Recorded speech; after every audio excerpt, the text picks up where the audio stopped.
It would seem that the more highly spiritual a person is, the more prosperous society will be, and the state should make every effort to do this. But has anyone seen at least one state program for spiritual development in the last 100 years?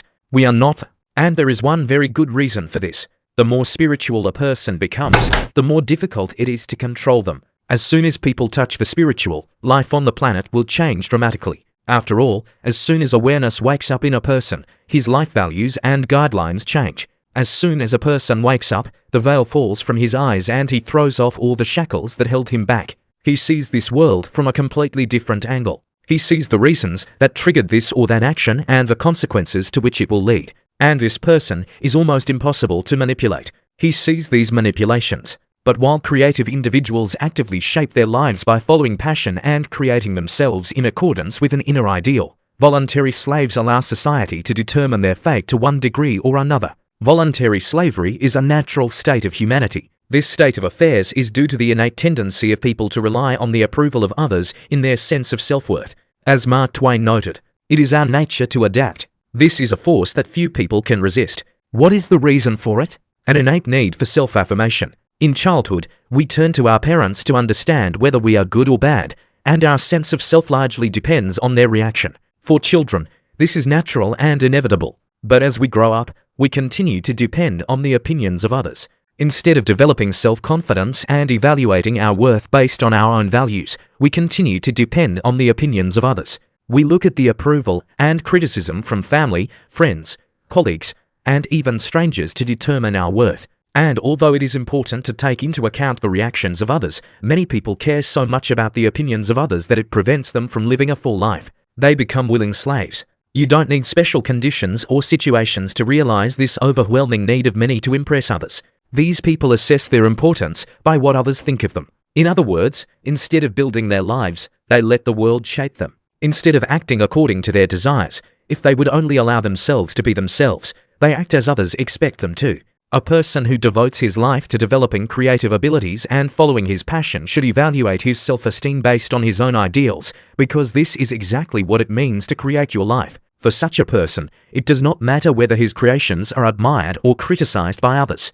Achieving perfection in itself is the greatest reward, even if the world does not pay attention to it, giving a sense of pride, self-realization, and true self-respect. As for exactly how to use your creative abilities to achieve personal perfection, no one gives specific recommendations. After all, there are many different paths to personal perfection, and each person is unique. All he can do is encourage us to look inside ourselves, identify our potential gifts, and fight the innate desire to become a willing slave in favor of a life dedicated to creativity. To do otherwise is to follow the usual path to non-existence. It is impossible to indicate the direction for achieving personal perfection because we are all different. The gifts and potentials of one person differ from the abilities of another.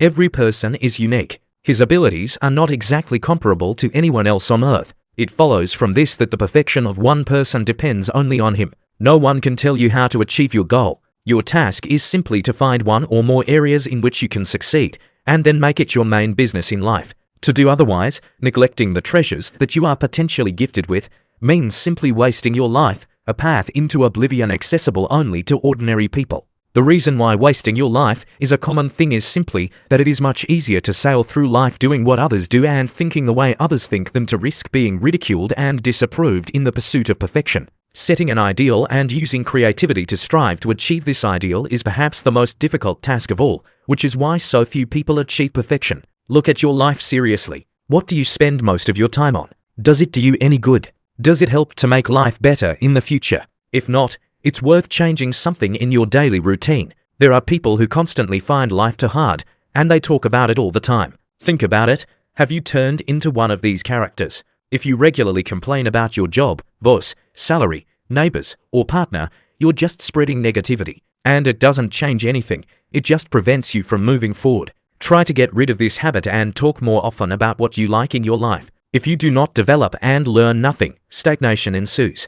Imagine a pond with standing water that is overgrown with mud. About the same thing happens to the brain if you don't try something new. Internal dialogue can have a very strong impact on life. As Henry Ford said, no matter what you think, that you will succeed, or that nothing will work out. In any case, you are right. If you keep telling yourself that you're not smart enough to get a promotion or start your own business, that's how it will be. If you repeat that you are too tired to try to change anything, nothing will happen. What we tell ourselves becomes our reality. Therefore, follow your internal dialogue, and you will notice that life begins to adjust to thoughts. Do you have any kind of hobby or passion?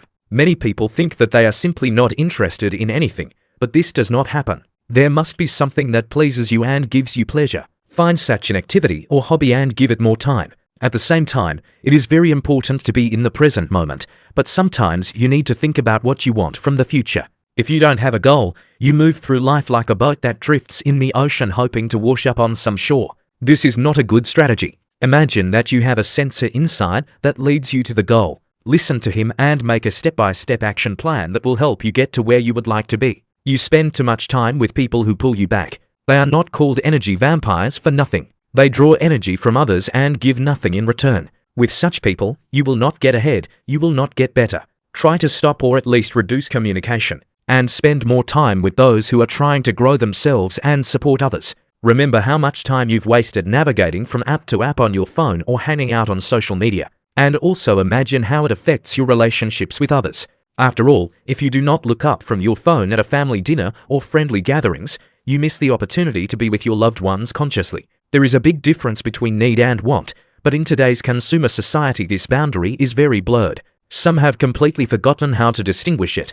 They buy the latest models of gadgets when they do not have enough money for a mortgage. But if you think about it, a person doesn't need much. First of all, food, a roof over his head, and love. So look at your spending and think about what you can change. Surely there are purchases that you can refuse and use the freed money to improve your future. Sleep is the key to good health. If you stay up late all the time and don't get enough sleep, you're hurting yourself. Review your habits to allocate more time to sleep. Sleep, proper nutrition, and physical activity are really necessary. Therefore, try to maintain a balanced, healthy diet and move more. This will affect your weight, mental state, and overall well-being. It's bad if, for fear of discomfort, you don't try to improve your life. Sometimes you need to take a risk. It's just advisable to weigh it in advance. But don't give up on something just because you have to step out of your comfort zone to implement the plan. It is necessary to measure life success by the level of happiness. Moreover, the feeling of satisfaction is not the same. Try to live life to the fullest and enjoy it. If you are unhappy, change something. First of all, get rid of the idea that you will not be able to change anything. It is precisely such reasoning that most often prevents action. So change your mindset and your life will change.